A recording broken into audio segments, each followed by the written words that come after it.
Hello and welcome to Forward Boldly. I'm Christine Niles. Today I'm honored to welcome to my show a man with a remarkable testimony.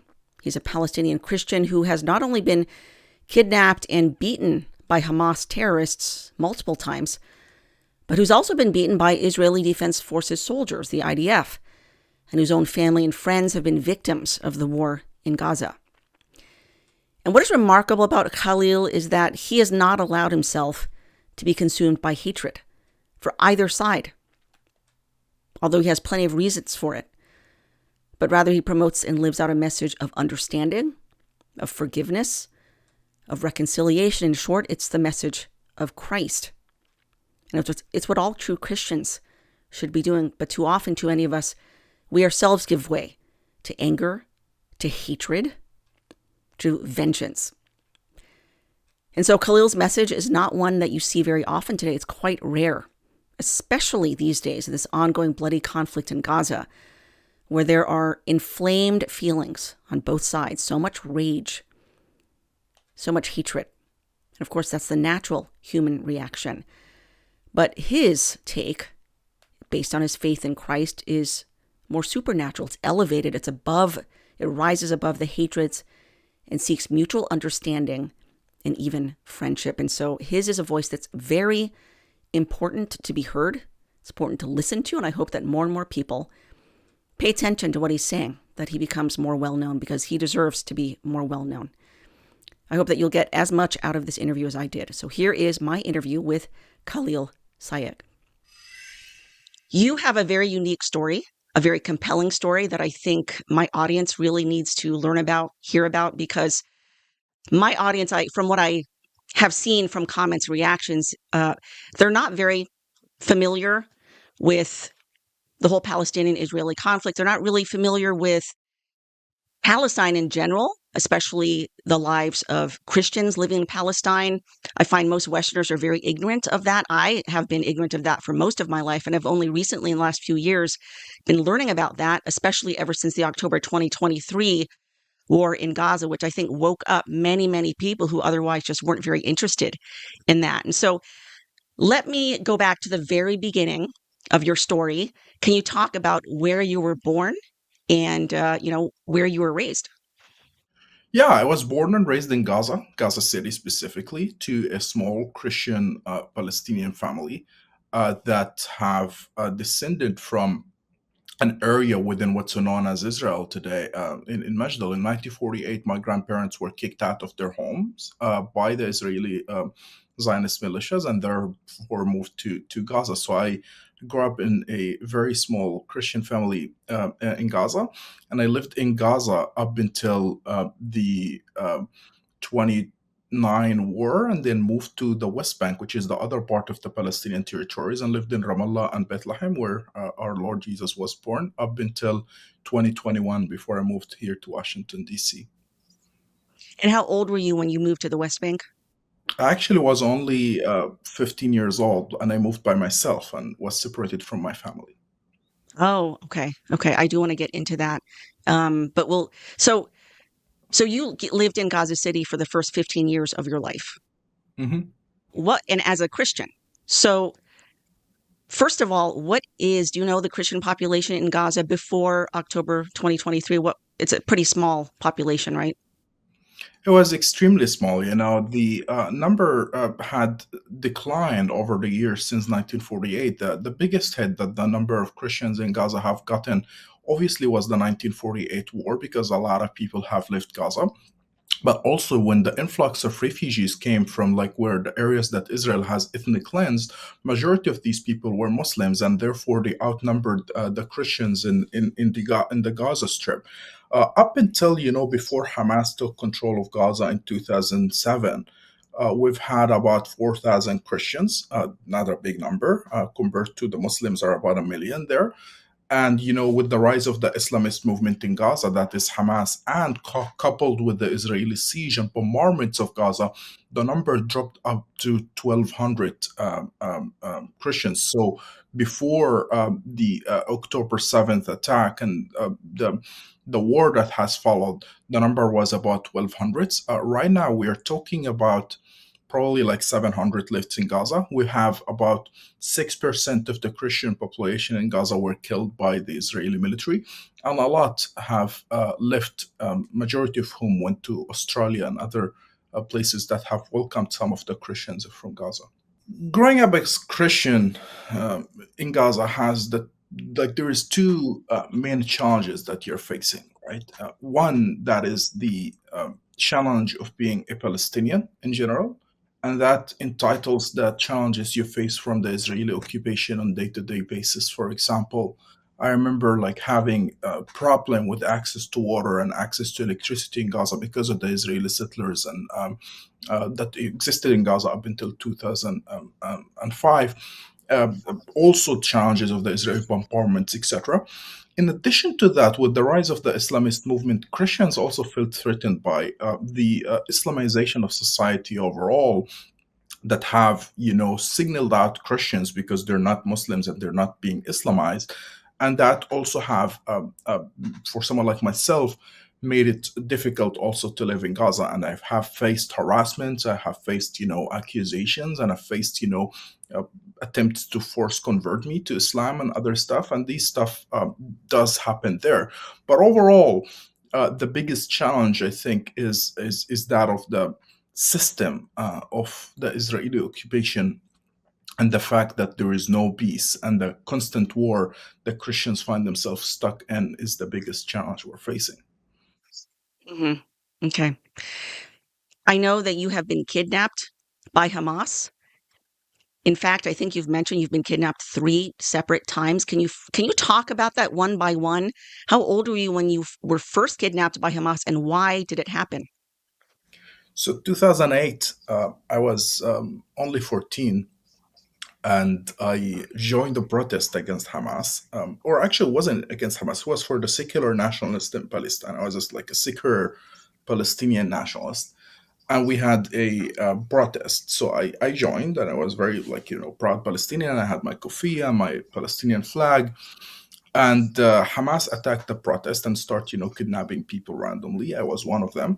We were kidnapped, beaten up, and then allowed us to leave because I was too young. The second time, I was leaving my school How long did they keep you the first time? one day. Second time, I was just leaving school, and I had my kufiya, like the white and black scarf that Palestinians have. And at this point, Hamas have considered those who put the white kufiya as a secular nationalist, right? They don't adhere to the Islamist principles, and they've said clearly like you shouldn't put it in. It was like a sign of protest to do it in public. So I put it. I did despite Hamas, and I thought that Christians can only survive in that region for if there is a secular nationalism, the Islamism would kill us. So I had it, and they kidnapped me in the street. Like the police saw me, Hamas's police, and they took me, and that was for like 6 hours, and then I left. The third time, which was like more like a direct Christian persecution case, I was in school, and at this point, you finish UNRWA school, which is the UN schools for people who are refugees like myself in Gaza, and then in the ninth grade, and then in the 10th grade, you have to go to government school. Government school before 2007 was like controlled by the Palestinian Authority, which is the secular government. In 2007, Hamas took over and replaced all the teachers, all the principals, etc., with Hamas members. So I found myself in a school that is a Hamas run school, literally. And they had student clubs that are Hamas that try to Islamize also the students. They had the teachers doing the same. I was approached by a group of Islamists who tried to convert me to Islam, and I innocently had a debate with them. I said, like, I don't believe in Muhammad, and these are the reasons why I don't believe in Muhammad, and these are the reasons why I believe in Jesus. I was only 15, and I was surprised that they accused me of blasphemy because I Of am blasphemy? apparently, yeah, because I am apparently insulting Muhammad, their prophet, Prophet Muhammad, for saying I don't believe in him and giving the reasons why. So, on the way out of school, I was approached by like 20 students who belong to Hamas. It's like the student club of them. They beat me up, dragged me to the mosque in front of the school, literally dragged me. I was bleeding. And then also Hamas members from their what's known police came and took me. And it was only one day, and then I left. They didn't know what to do with me. I was too young. So And what did they do while you were, well, what did they do anything to you while they kept you? they just beat me up and kept like, insulting me and saying like, this is what happens when you, insult our prophet. So you got beaten. Yeah, I was beaten. And the day after, my uncle came to the school to talk to the principal about it because it happened in the school. So they're responsible to an extent. The principal of the school stood with them and he said, well, according to our religion, we should kill him for like insulting our prophet, but we're not gonna kill him, but he's permanently expelled from the school. So they Wow. permanently expelled me from the school. I was the victim. I did nothing wrong. All what I did say that don't believe in Prophet Muhammad, which is a sincere Christian position. I just don't, right? And that's the moment where I got to the point where I said I no longer can live in Gaza, right? Like there's the Israeli occupation killing people. I've witnessed hundreds of Palestinian people in 2008 who were getting killed in front of me by Israeli missiles, including people I know, friends, people from the neighborhood. And on the other hand, I'm also like feeling all this pressure from the Islamist in Gaza, that is Hamas. And I'd say like a lot of my Muslim friends in Gaza were defending me. They were trying to stand with me. They didn't like Hamas also themselves, but everyone was powerless in front of this new regime that Hamas has enacted in Gaza. Hmm. So then you were kind of forced. I mean, you decided to leave Gaza and then you went to the West Bank. So can you talk a little bit about what it was like living in the West Bank? Sure, yeah. So just to start with, the process of leaving Gaza to the West Bank is interesting in itself because no one is allowed to leave Gaza to the West Bank. Although like it's about 30 miles, and you could just like in theory you should be able to drive and leave, but the Israeli siege has made it impossible. You'd have to ask for an Israeli permit to leave. And the only time a Christian from Gaza could possibly get a permit, that is during the time of Christmas or Easter. So in the Easter of 2009, I received a permit to go to the West Bank for a week. That is, to visit the holy sites, the Church of the Holy Sepulchre, etc.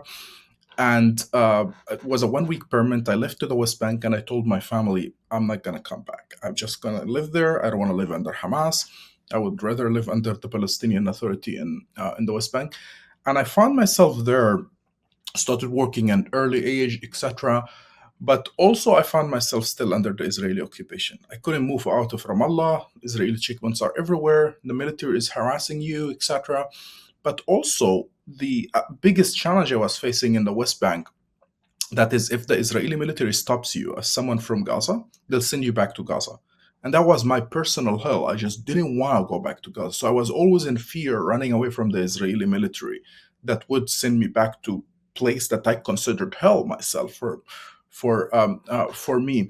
On terms of like being Christian and the relationship to the Muslims in the West Bank, it's much better. The government does not, go after Christians. Rather, it affirmed Christianity. Actually, the holidays, they give you holidays if you're like for like Christmas and Easter in the West Bank. The mayor from Allah and Bethlehem has to always be Christian. Christmas trees and decoration are in public, etc. So it's much more welcoming to be Christian in the West Bank. Okay. And then I also want to talk a bit about what happened to some of your family members because I understand that you lost some. Can you talk a little bit about that? Sure, yeah. So the unfortunate reality is that with this genocide that unfolded in Gaza, I've lost a lot of, family members, friends, and relatives. Uh, you know, I've lost a bunch of my extended family in the bombing of St. Porphyrius Church on the 19th of October, 23.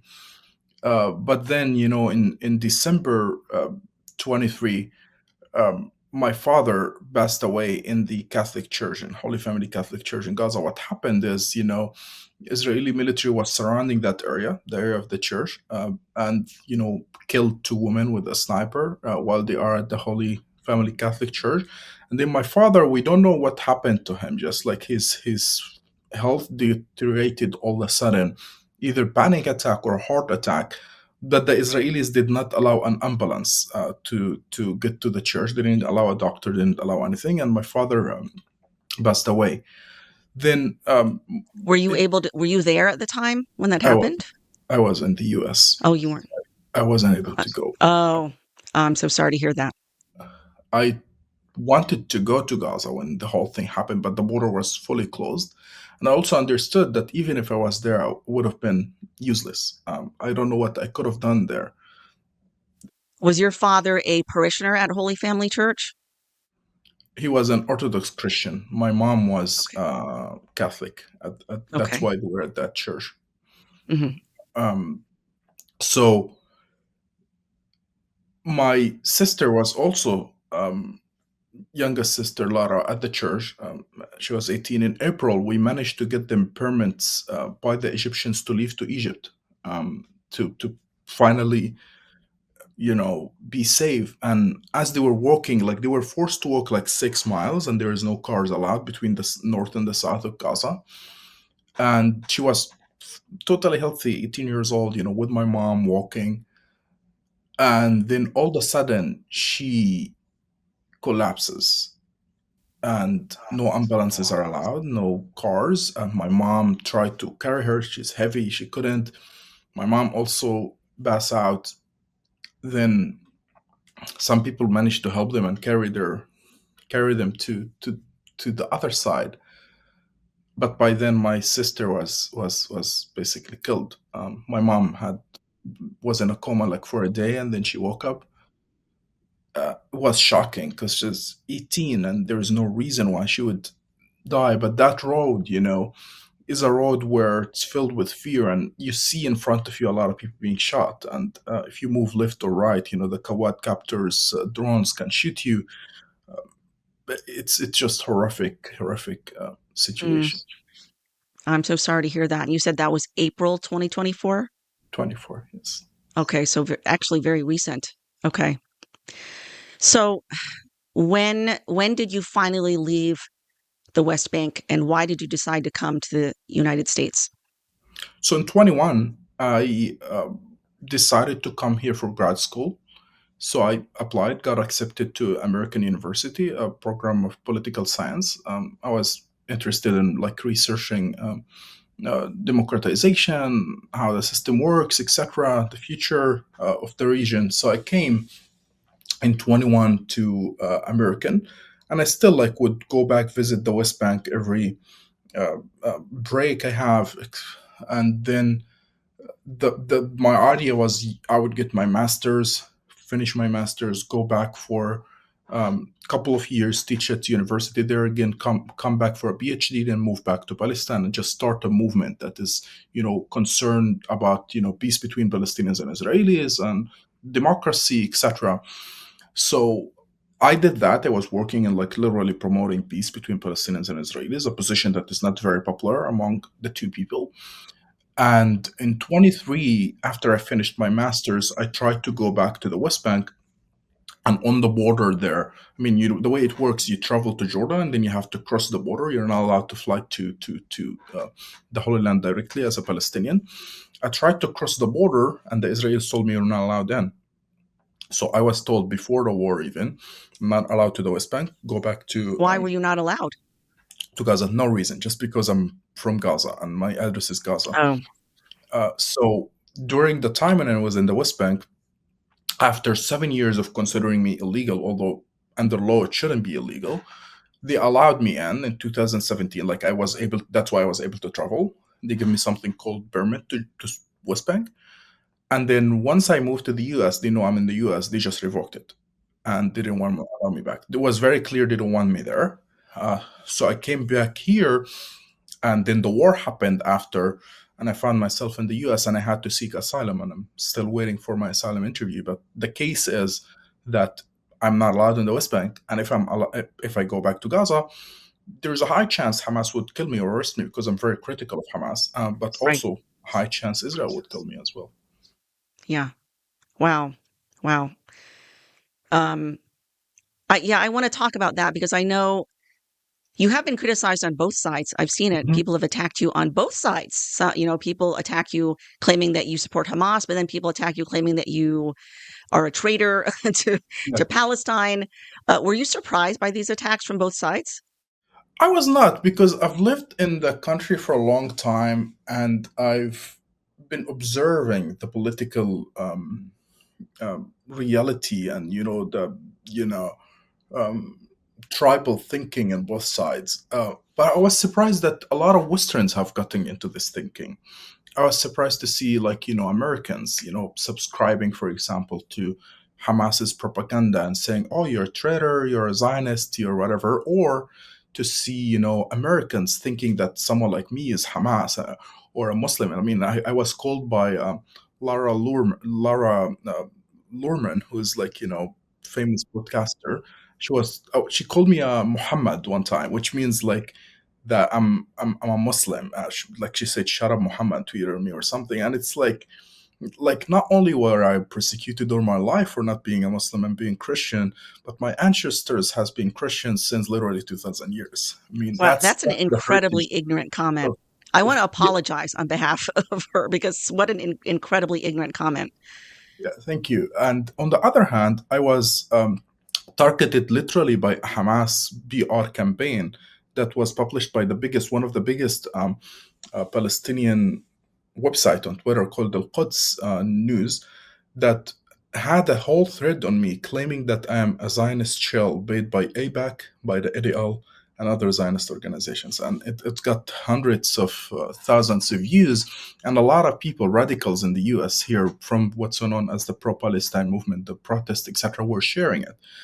Then, after we threatened to And of sue course, you've this. never taken any money from APAC or ADL or Not only anything. I don't have any relationship, and I think, like, to them it was even probably surprising because, like, they hate me, right? Like, I'm like critical of them.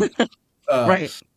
Never taken anything. It's just a smear campaign, and then they removed the Yeah. post, by the way, because they realized that they have made a big lie. They claimed my organization, the nonprofit that I ran, the Agora Initiative, received funds, etc.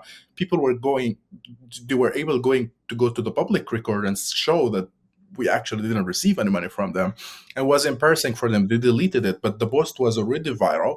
I had Yeah. Islamist groups in the UK also making same accusations against me. And the whole idea of these radicals is that they want to character assassinate you with these smears and lies, because you're telling a different narrative. You're telling a narrative where you are critical of them as well of the occupation, and to them this is a very dangerous thing. Because here's the thing: I'm a free man. I'm a Christian. I'm not going to be, standing there defending the oppression and the occupation, obviously, and the crimes that Israel does. But on the other hand, it's not like I don't see what the Palestinians, that is Hamas and other groups, are doing that is wrong. As a matter of principle, I have to call out both of these things consistently. When October 7th happened and Hamas committed war crimes against Israelis, it's obvious. There's no one can argue that, oh, just attacking a music festival and killing civilians in this uh, awful way they did is okay. I'm gonna sit and be okay with that. And then when Israel started killing people indiscriminately in Gaza, I felt compelled also to say the same. And that makes me in a very unpopular position where the pro-Palestine movement feels that I am a traitor because I do speak about these things, and the pro-Israel group feel that I am, whatever Enemy. the Yeah. new accusation is like pro Hamas or whatever. Although obviously I despise Hamas. Yeah. Yeah.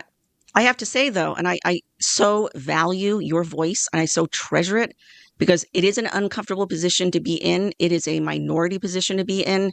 It's so easy to fall in either camp. It's so easy to take sides and just be filled with hatred for either side. And you see that a lot on social media. It's just so much hatred on either side. And as Christians, we're not called to that. As Christians, we are called to speak the truth, obviously, about the terrible things going on both sides, but also we're supposed to promote forgiveness. We're supposed to promote peace and reconciliation. And that's why I appreciate your voice so much. And you, I mean, you have walked the walk. It's not you have not lived a life insulated from this. Clearly, you've suffered. You've suffered at the hands of Hamas terrorists, but you've also suffered at the hands of Israeli forces, losing members of your family. So your voice carries tremendous weight. Can you talk a bit about why you decided to found the Agora Initiative and what the aim and mission of this is? Sure. Yeah. So before the war even started, I've had the sense that the issue of the Palestinian-Israeli conflict has been forgotten. People are no longer interested in it. There was a sense that, the Abraham Accord and the agreement between the Gulf states and Israel have, transformed the region toward peace. And I was looking at the West Bank and going there and Gaza and seeing that this is literally a tickling bomb. At any point, it will blow up. Things will get bad, and it's already bad, under the Israeli occupation, and people don't want to talk about it and don't want to think of it. So I've co-founded Agora actually at the beginning with an Israeli friend of mine, Elazar Wise. And we founded it with the idea that we need to bring awareness that the situation cannot continue as it is and that it will blow up and we have to intervene and have peace, and to train young Palestinians and Israelis to think better about, democracy, constitutionalism, etc., about the future. Then we were supposed to launch in December 23, and then October 7th happened, and our whole plan blew up. The situation getting bad. We had to sit down and think, and we figured, the first mission was destroyed, right? Like no one cares. Everybody became all of a sudden everyone cares. Like everyone knows about that issue, and then it became more evident that my friend had to go back to Israel. He was living here and he had to do another thing, so we separated ways. I became like the CEO and started leading by myself, and the mission became to just bring awareness to the public about what's the reality in Palestine, but also to amplify voices of Palestinians who are not pro-Hamas, who are not radical, and who are not also like on the side of Israel. So people like myself, I work with 5 staff members, all of whom are Palestinians who share a similar, approach to mine.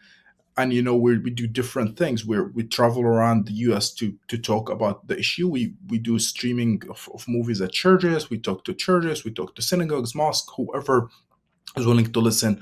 Try to advocate for better policy. And it's we're like very unapologetic that we are pro-Palestinian rights and pro their freedom, etc. But we're very unapologetic too that we are pro peace between Palestinians and Israelis. We don't believe in the idea that Israelis are less human, or like because they are oppressing the Palestinians, which is true that they are, that we just have to strip them from their humanity and accept whatever Hamas would commit crime against them. And that's, I think, what sets Agora Initiative apart from every other group that's in this space. Right. You know, um, I really have to credit Jason Jones of the Vulnerable People Project because he has these videos. I'm sure you're familiar with them, when he went over and interviewed a number of different Palestinian Christians. And I remember watching some of those and realizing, as an American, I grew up most of my life here in America, and many, many Americans they don't realize it, but they have internalized bigotry towards Middle Easterners. They just do. We don't know very much about it. And all the movies that we watch, it's the Arabs who are always the bad guys. Like every Arab you see is a terrorist. That's just what you think. Then, of course, 9/11 happens and we're told things from our president, and some of them turned out to be total lies, that they did because they hate our freedoms. It had nothing to do with that. If anything, it had more to do with the fact that we were constantly sending our bombs to Israel to drop on the heads of the Middle Easterners. I didn't know any of that at the time, of course. And most Americans, we just, like I said, we have this bias against Middle Easterners. And it ends up that we dehumanize them, And so when we hear about Middle Eastern wars and Israel fighting against this Middle Eastern country, the knee-jerk reaction from many conservatives, Republicans, especially neocons, I used to be one of those, is of course you take the side of Israel because all the Middle Easterners are bad people, and Israel's the victim and they've got to defend themselves. And so you immediately just assume they're the good guys, these are the bad guys. And so I didn't realize I had that implicit bias. I knew nothing about Palestinians. I started watching these videos and realizing, wow, we have so dehumanized these people that we don't even care almost that these people are dying. So many people are dying, and it's almost too much to bear when you begin to realize that they're exactly the same as us. The same hopes, the same dreams, the same feel, everything. Like they start to become humanized to you, and then it's almost too much to bear when you realize how much suffering, how much death they have gone through. And really, this is the attitude we need to have towards everybody, Wow. everyone, Jews, Muslims, Christians, everybody in the whole world, Israelis. And also, I think that's one of the reasons I appreciate your voice as well. It's one of the reasons I have you on my show today so that people can learn more about you, Palestinians, your story. Um, but yet, can you talk a little bit about that? I mean, do you see that online, the dehumanization of this entire Absolutely. people and how people use that to justify their slaughter? Absolutely, and it's been years, right, in the making. It's not like it started yesterday.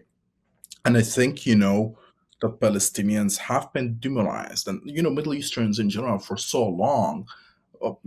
As you said, the media, and there have been so many studies on that, how the media portray the Arabs as opposed to like portray everyone else, and how this became part of the American popular culture in general. And it's like I observe that. Obviously, I'm Christian, and I because I'm Christian, I find myself more in conservative spaces here in the US, right? Like most of my friends are conservative, they're Republicans, and a lot of them, have been on many times, on the Israel side more because, the media, because everything that learn. And then I sit with them as we're like, talking. Obviously, they trust me, they like me, I'm at their church, I'm like, I'm quite friendly generally.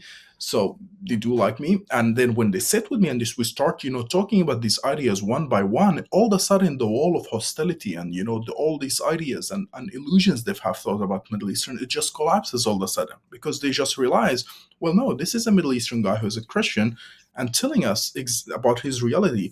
And I've taken people with me, I mean, and obviously, like Jason and I went to Egypt together and we did these interviews and we've met a lot of people, but I've taken other people with me to the Middle East, to Jordan, to Egypt, even to Palestine before. And when they met Palestinians and just listened to them, they were really surprised by how much lies they have been told about them. And I think that's something that's happening in masses in general. I see as the sort of I would say the monopoly of media over the truth. The mainstream media has been broken, and the people are seeing other truths on social media. There are all these alternative media outlets are coming out. That is good.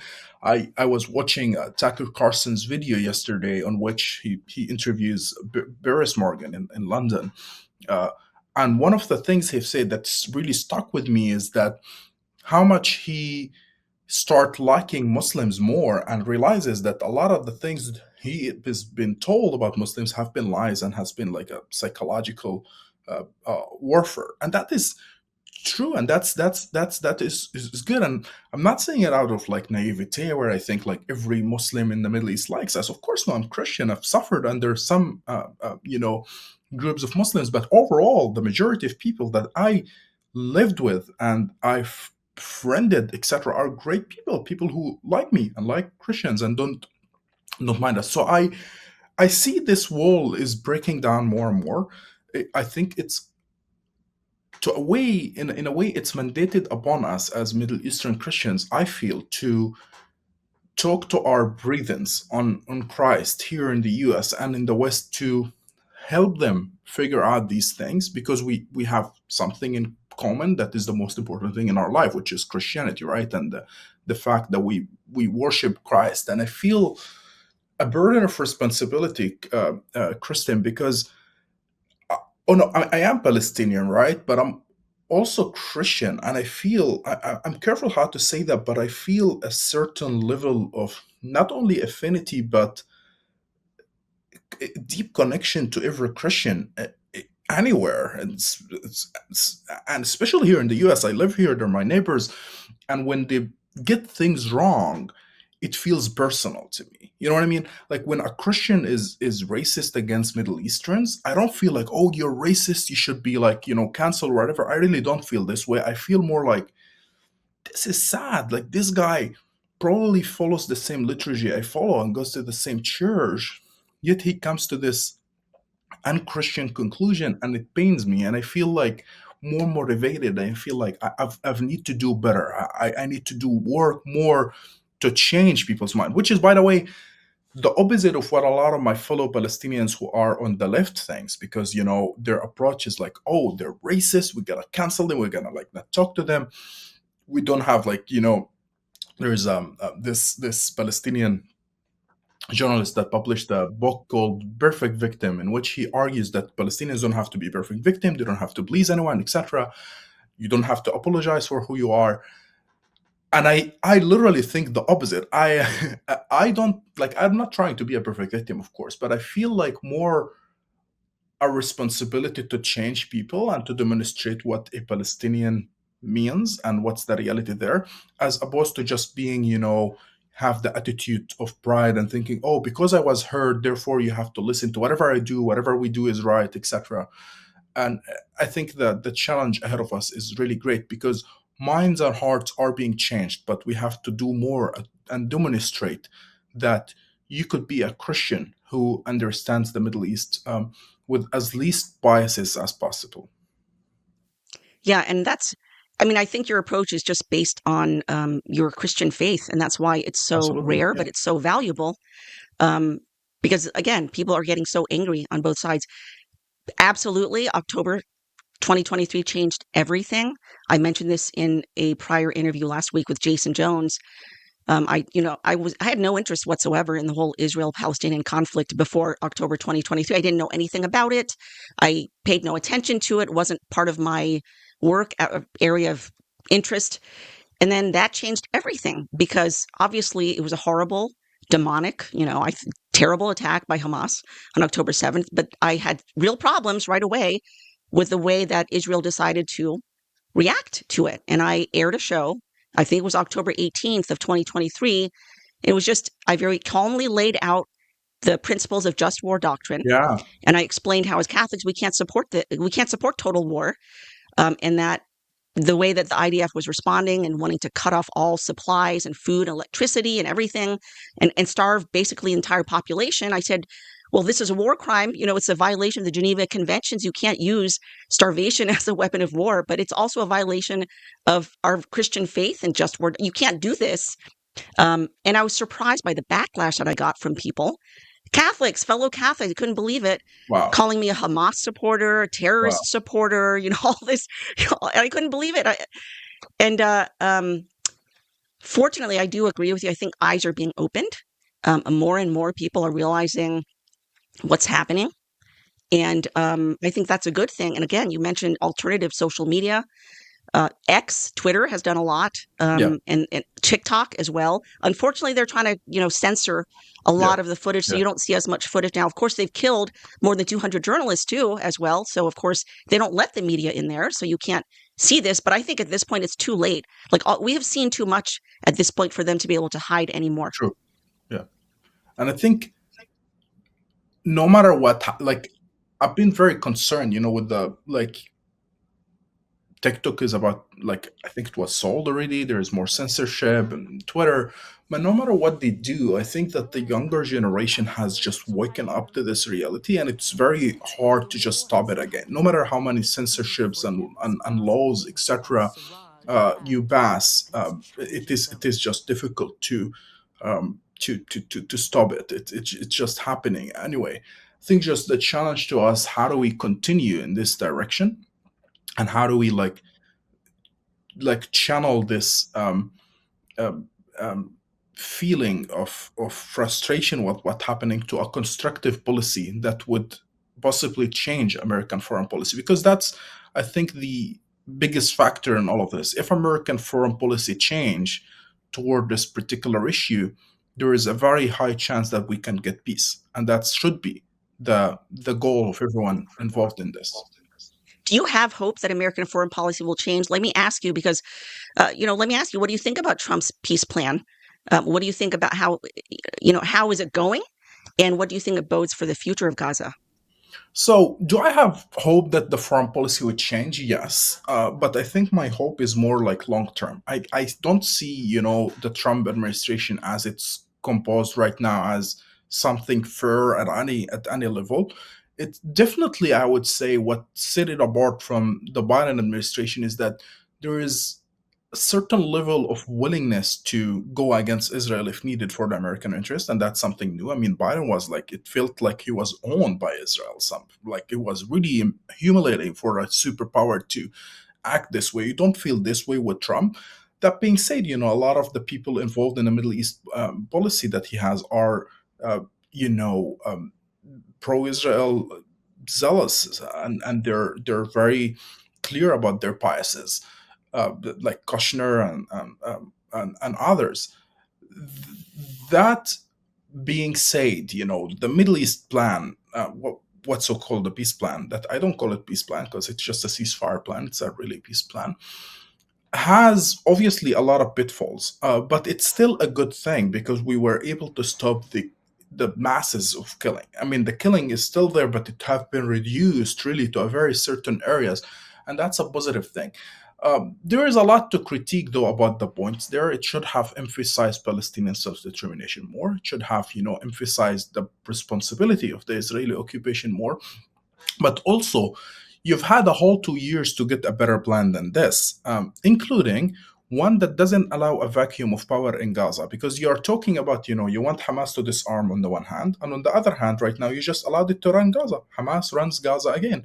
So, what you could have done is like, once you sign the deal, right away the international Arab forces and others get in and make sure that there is a full disarmament and that peace could be worked on. But the reason why they didn't do that, it's because Benjamin Netanyahu rejects the idea completely of a Palestinian moderate government controlling Gaza, because once a Palestinian moderate government controls Gaza and in terrorism in Gaza, what happens is Israel would have to give Palestinians their state, and he refuses to give Palestinians their states.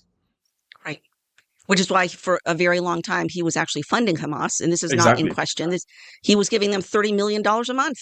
Exactly. Amazing. I mean, he was doing it through Qatar, And and he he's there admitted on it. the record saying it. He's there on the record Yes. saying it, that if you want to thwart a Palestinian state, you should fund the extremists and oppose the moderates. It's like literally like, and that's like this is the government like that, persecuted Christians that were terrible, Hamas funded by Israel, and then the government in the West Bank, the Palestinian Authority, that has been, there is corruption and stuff there. They're being good to Christians.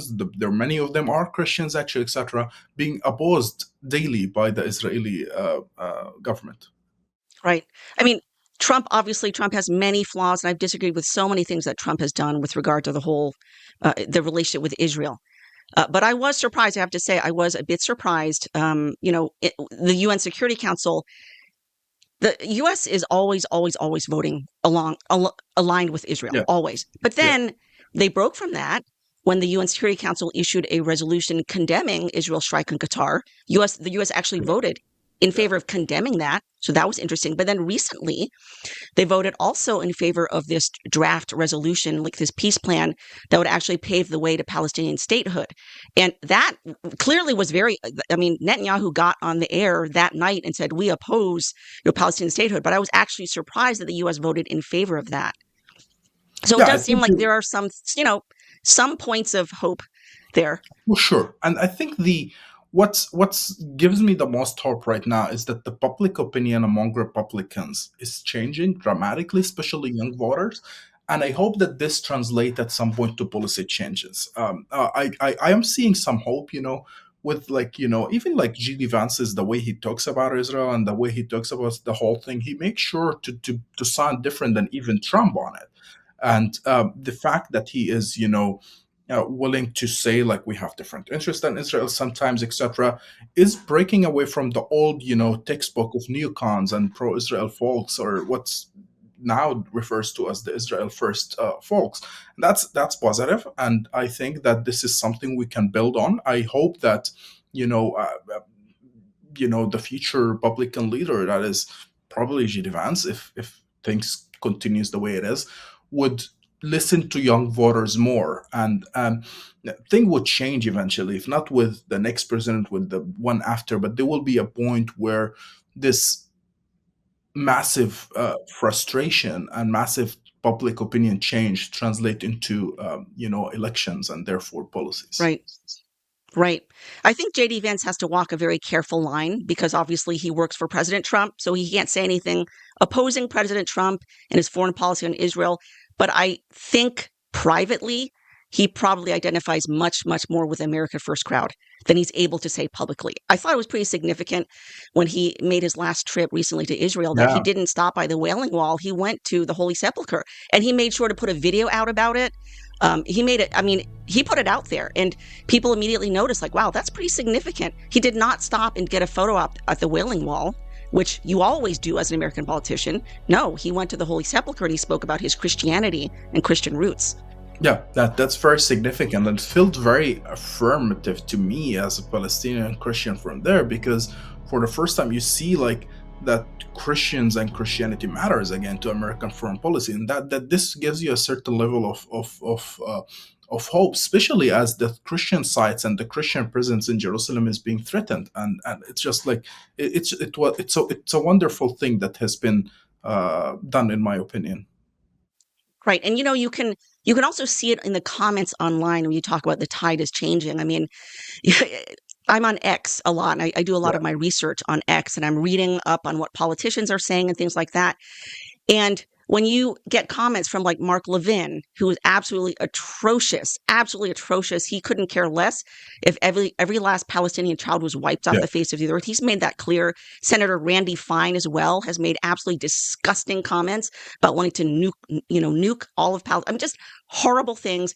But then you see so much pushback in the comments. I mean, thousands of comments from people, and the vast majority of them are absolutely pushing back. So you definitely see that. It's very encouraging to see. I see, yeah, and I see it in my day-to-day life, like people in my like like dinners I go to in DC that has more Christian conservatives to like church goers, etc. I see the changes is happening. People are frustrated. I mean, like, guess what? Like, genocide is not popular among Americans.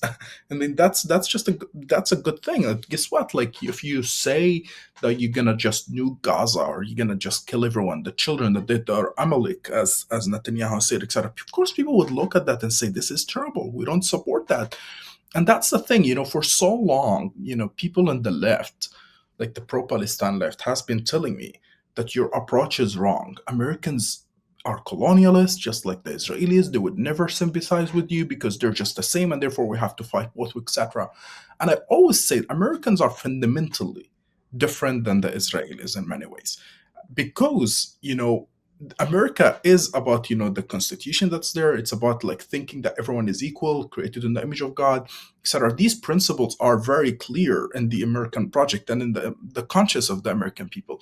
The project is totally different. It's one where ethno-state and the ethnicity of a certain group is higher and more important than the other humans. And that's why the Palestinians are so dehumanized, and anyone who's not Jewish there is so dehumanized. This goes very against uh, I would say not only the American project, but the essence of Christian civilization in general.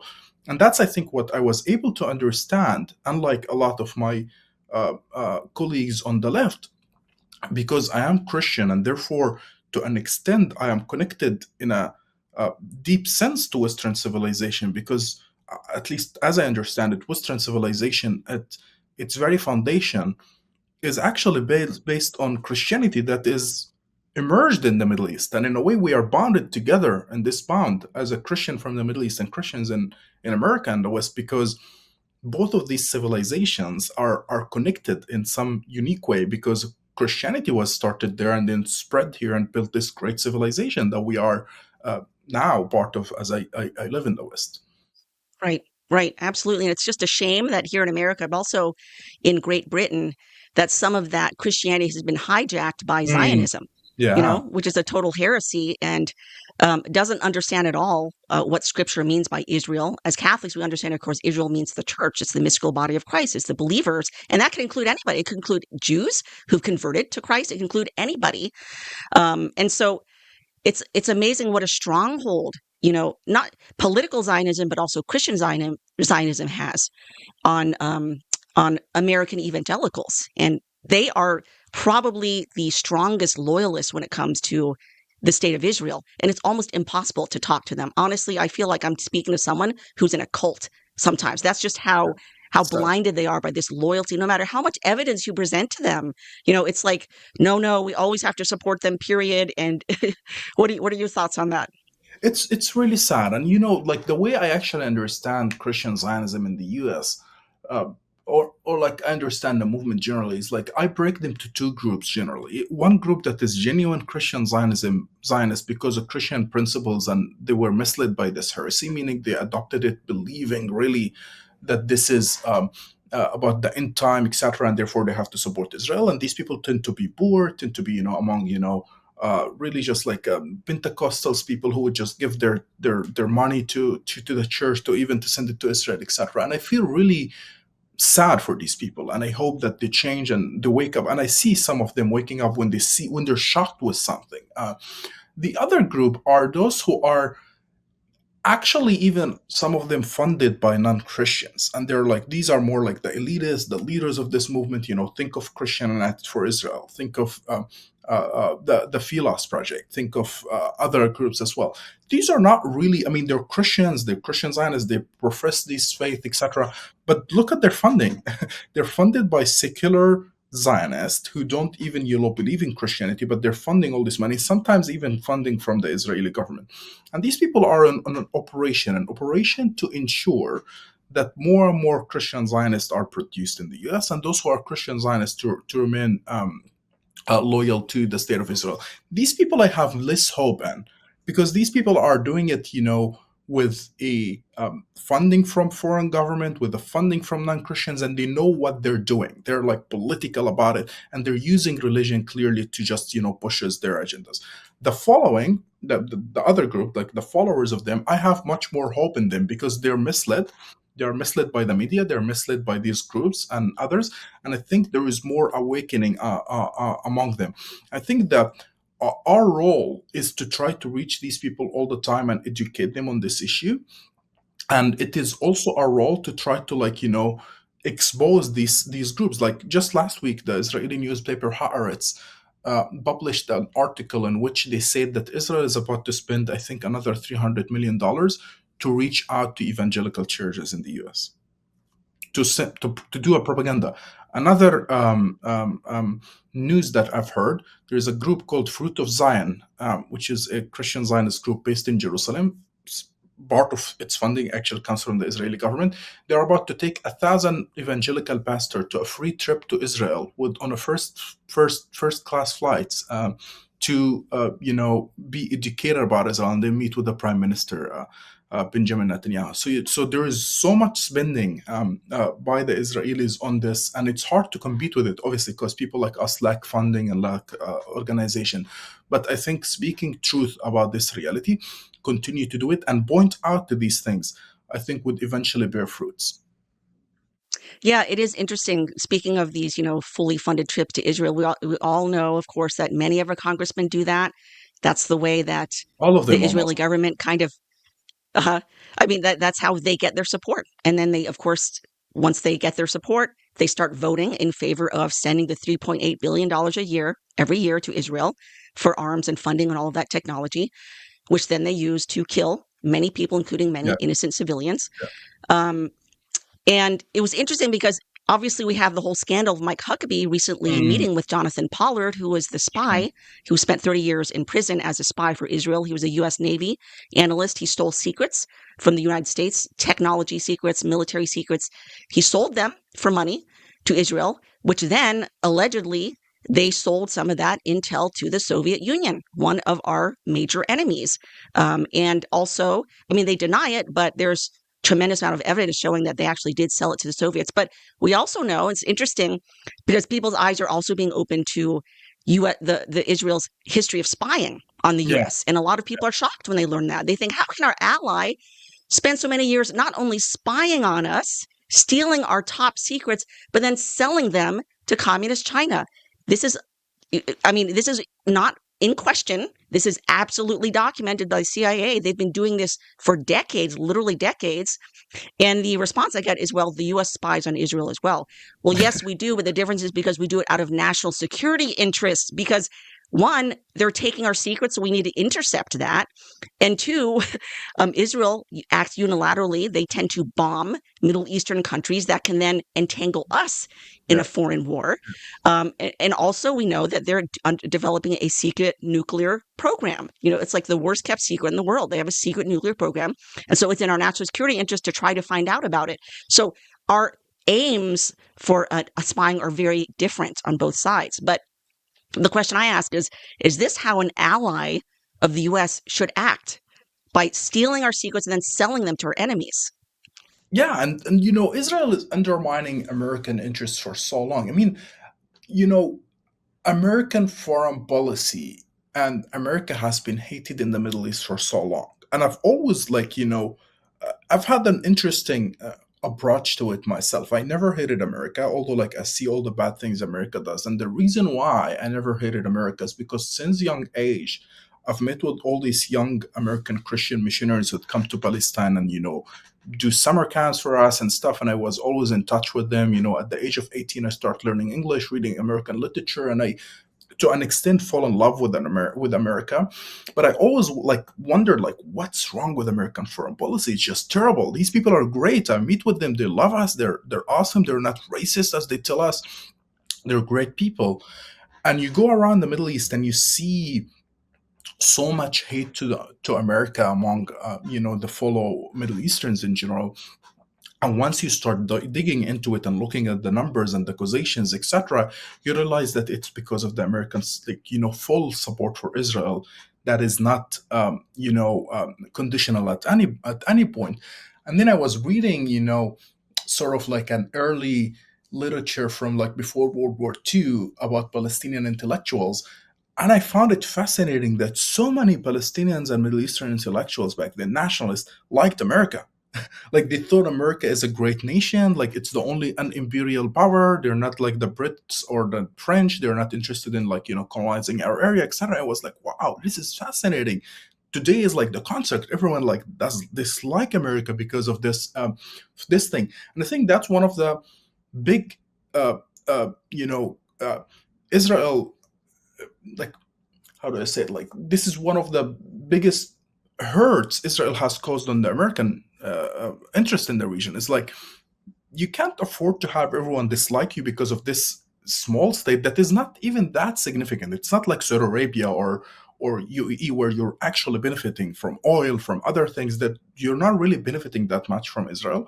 And the cost is so high, you're supporting their wars, etc., that people would hate you in that region. And then, as you said, the Chinese, for example, operate the Haifa port in Israel, the biggest port in Israel. There's big, contracts with China, etc.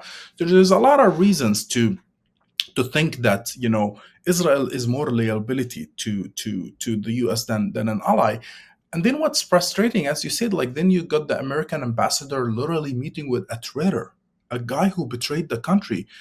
And this is, I think, it encapsulates Christian Zionism really well, because this guy is a Christian Zionist, Mike Huckabee, and everything he does operates out of this principle. It makes you wonder, like, how do you reconcile your even just being patriotic American with the idea of like meeting with a traitor to your country because he served this other nation called Israel, to which you feel certain loyalty based on Christianity, which it doesn't make any sense to me. It is entirely because of his Zionism. So Mhm. so Huckabee spent years lobbying for Jonathan Pollard's release back when he was still in prison. He spent years saying we should release this man because you know why?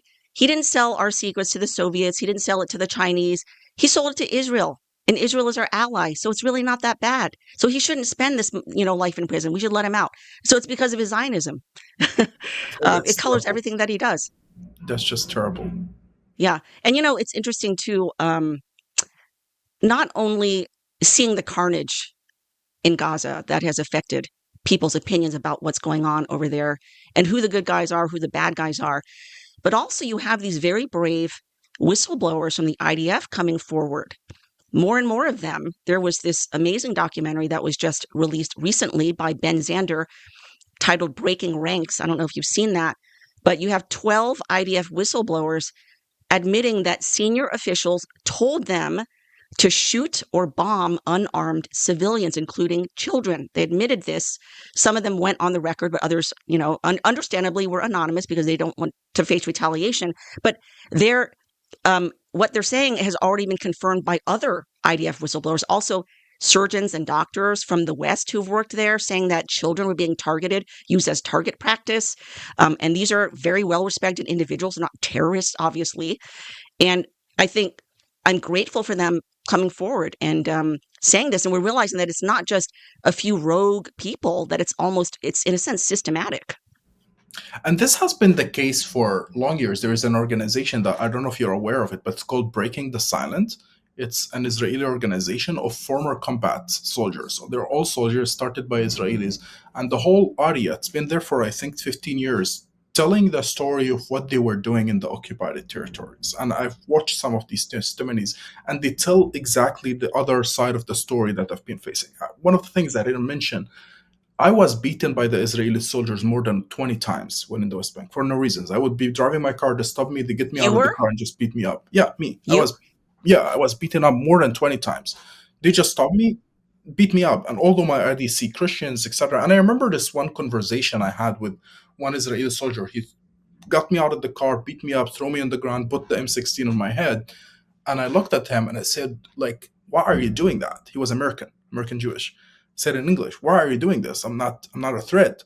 He goes like, no, you're a terrorist. He starts screaming, everyone there is a terrorist. Like, all of us are terrorists, Palestinians.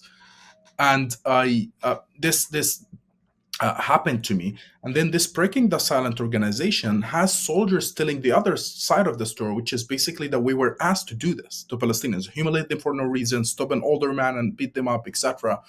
And I think it's a great organization. They do tours to the US too. They come and speak here, but also they take, like, if people visit Israel, when they do, they can go and see this reality. And for so long, the Israeli government has targeted these people, Israeli citizens. They're not even like, anti-Zionist or anything. They still consider themselves patriot Israelis and they're Zionists, but they just say the abuses we're doing against the Palestinians are immoral. It can't be continued. So yes, I think it's important to listen to Israelis who are also speaking up about the atrocities that is happening. Another organization that is important, the Israeli human rights organization called B'Tselem, that literally run also by Israelis, documenting the crimes Israel have been committing against the Palestinians in the Holy Land as well. Wow. So you've been beaten by both Hamas and the IDF. Amazing. Well, I could spend like hours talking about this. It's really fascinating, but we're going to have to wrap up our time. Can you tell people where they can find you, your work, where they can find your work online? Sure, yeah. So the easiest way to get there is like theagorainitiative.org. That's our organization. I'm also on Twitter as Khalil Jarius, at Khalil Jarius. Probably you can drop the link in your description. And thank you for having me. It's been great talking to you. As you said, we can go for hours just talking about this issue. Yeah, I'm sure I'll have you back on. To discuss further developments, things going on in Gaza. But I just want to thank you for the work that you're doing. I just want to thank you for your witness, because like I said, it's a very rare voice that you have. You're in the minority. I know what that's like. I don't know what it's like to endure what you have endured, but kind of taking the same position as you have taken. I've been attacked on both sides as well, but that's okay. I mean, you're doing the right thing. And I just appreciate your voice. I appreciate the work that you're doing. I appreciate that, just the witness of your life. So thank you so much for speaking with me today. And I'm definitely going to have you back on soon. Thank you for having me. Okay. God bless. God bless. Regardless of where you stand in this conflict, as Christians, I think we can all agree that we should pray for peace in Gaza, peace between Israel and Palestine, if that's even possible, because this has been going on far, far longer than October 7th, 2023. It's been going on for decades. But let us pray for peace, because in spite of this purported ceasefire, people continue to die there every day. You don't hear very much about it because the news is more censored now out of Gaza, but people, primarily Palestinians and many children, by the way, they continue to die there on an almost daily basis. So let us continue to pray for peace, pray for mutual understanding, pray for forgiveness, because that really is the only way to break this cycle of violence, which, like I've said, has been going on for literally decades, actually much longer than that, centuries, because there were hatreds that were in existence long before the state of Israel was founded in 1948. And the only way to break that is through heeding and living out the message of Christ. Again, one of the reasons why Khalil's voice is so important to be heard, because he's living this out. He has felt it personally himself. He has lost friends and close family members because of this conflict in Gaza, because of this violence. He suffered violence on both sides. Himself, he's had to deal with things that the vast majority of us never have to deal with. And he's suffered pains and traumas that most of us will never have to deal with. And yet here he is, still able to promote the message of Christ's peace, forgiveness, reconciliation, and understanding. And that's what we should all try and support. If we truly believe in the message of Christ, if we are to call ourselves Christian, then there really is no other option. It is that one. And if we don't want to do it, then let's pray for the grace to do it. Pray for the grace of forgiveness of our own enemies. That's the only way. All right, thank you so much for watching and listening. And in the words of St. Joan of Arc, in God's name, forward boldly.